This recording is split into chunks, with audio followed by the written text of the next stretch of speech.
I've experienced racism and other forms of hate crime throughout my life because obviously I look very different. I think everyone is different and everyone will be different, and everyone has different skins, different feelings, different organs, but it's okay to be different.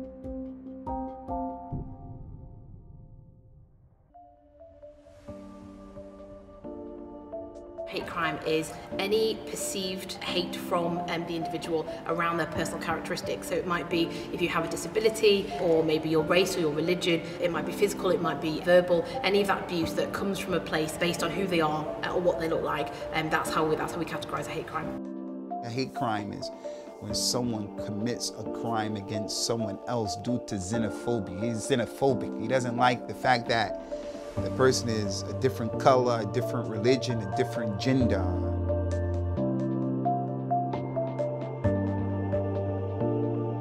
My experience with hate crime has primarily been my family. So I come from a mixed black and white background. My dad was the primary victim for a lot of things. We had damage to property, name calling. Me and my sister have ourselves been called racist names while we've been on holiday. It's kind of become a part of my life. Like, I don't let it bother me as much, but for some people it can be quite difficult. But yeah, I think everyone's experienced it at some point. The type of experiences I faced and my family are things such as name calling, which is the obvious one, verbal abuse, being spat at, I've had things thrown at me, I've had damage committed to property. Happily, I've never been beaten up, but sadly we know that things can go from what people think is relatively minor, name calling, to the most extreme. And obviously the most extreme was what happened with Anthony when he was murdered simply because of the colour of his skin. We were walking down the street in the city centre, and a taxi driver drove by, and being the coward that he was, he stuck his head out and he screamed to my wife, who was walking a few feet ahead of me, dressed as a Muslim woman, and he screamed out at the top of his voice, "Go back to Iran!" And my wife is from Brooklyn, New York. She has nothing to do with Iran.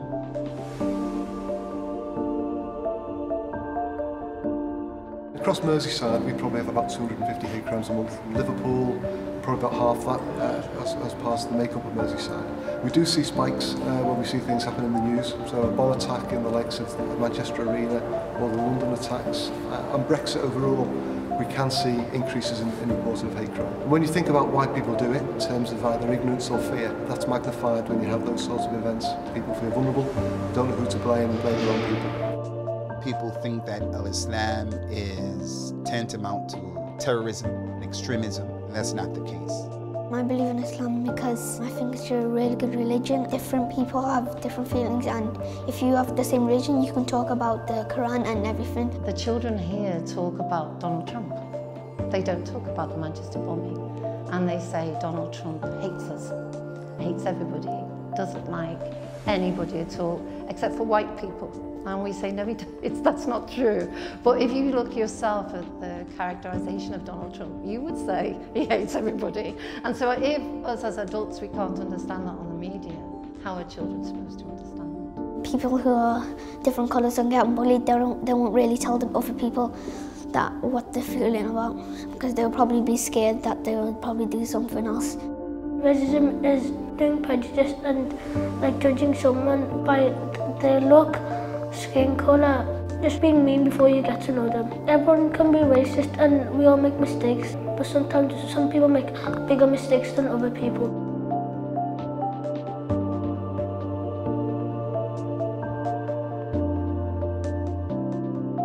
Ramadan, Muslims came out of the mosque after praying. There was a man who was listening to some of the representatives of British First, and he became radicalized. He got in his van and he ran over a number of people. The media reported and said He was mentally touched. But as soon as a Muslim commits a similar crime, like the young kid who set a bomb off in Manchester and he blew up people indiscriminately, they said Islamic terrorism. So those crazy, extreme, radical Muslims, we're always telling them, this is our country. We live here. We're not second-class citizens. Get out and go somewhere where you like, where you want to live. I think we have an issue here, where do you belong? And it isn't a colour issue or really a race issue. It is more now a social issue that they don't see themselves as belonging here or as being British. They see themselves as Muslim. We have this issue, as I said before, over religion rather than race. So that we need to confront now as well. If it doesn't stop, it's just going to get bigger and bigger. And if it goes bigger, a lot more people will get more upset and have a worse life. And some people can even commit suicide. The role of the police is to protect people, protect vulnerable people, but also to seek them out and find those reports where they don't exist already. There was concerns that there wasn't a good picture across Merseyside. Some people were reporting, but some people weren't, and there was confusion around who to go to if you didn't feel comfortable talking to the police. So the Commissioner took the decision to make one system across Merseyside, so there's no doubt about where you need to go. One of the ways that the PCC has done that is to work with Stop Hate UK. One of the first areas is to obviously raise that awareness and try and really send a clear message that we don't accept hate crime. It's not something that you should just accept as part of your daily life. We want you to report it.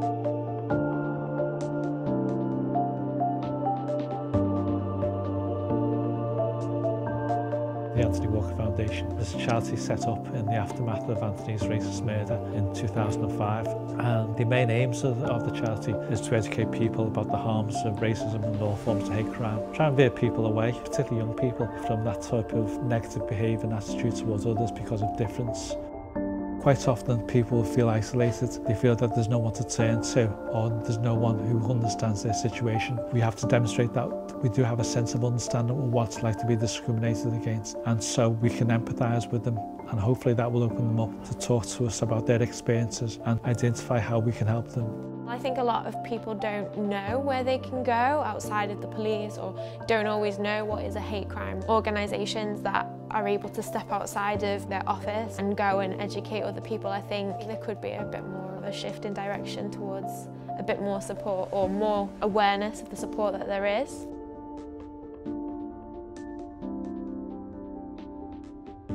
We know that hate crime is vastly underreported, but if more resources were put into it, there'd be more services available to people, so people would be aware of what hate crime is, because sadly some people will experience hate crime but not appreciate that a hate crime is being committed. They think that name calling is just something that they've grown up and got used to living with, when clearly we know that the law says it's not. The resources need to be put in there to educate not just people who have experienced hate crime, but to stop the offending behaviour.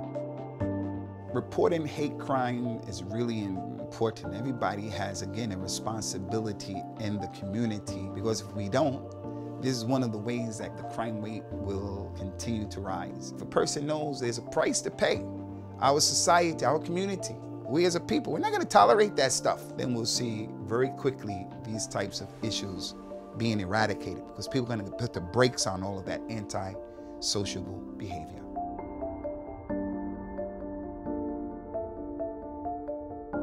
A good way of supporting people is for the collective community to understand what it's like to be a victim of racism and of other forms of hate crime, because it's about the community helping themselves, and there's nothing better than a stronger community. And people talk about community spirit, and if everyone stood together, then the likelihood is that would deter people from trying to offend against individuals within the community.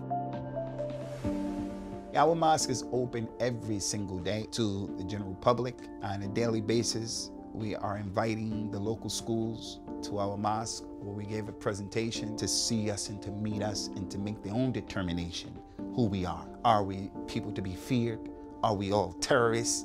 So meeting with these kids, whether we go to the school, they come here, those are the messages. The world has changed a lot. There is a lot more younger people exploring their identity and becoming to more of an understanding of who they are. Some people are still quite ignorant. Not everyone, but the Anthony Walker Foundation gives people a comfortable space to kind of talk about their background and all the differences that everybody has. And with big events that have been in the news, I think young people are taking a lot more responsibility for the world that they're growing up in and the world that they might bring children into. With some of the older teenagers, when I've done stuff with them, I said, well, you have the power to change the world around you, and you have the power to decide what community you want your children to grow up in, and now's kind of the time to change that. We are very culturally diverse here. I've never known a school like it, really. And I think there should be more, rather than pigeonholing schools into different areas and different attitudes to different schools because they're better because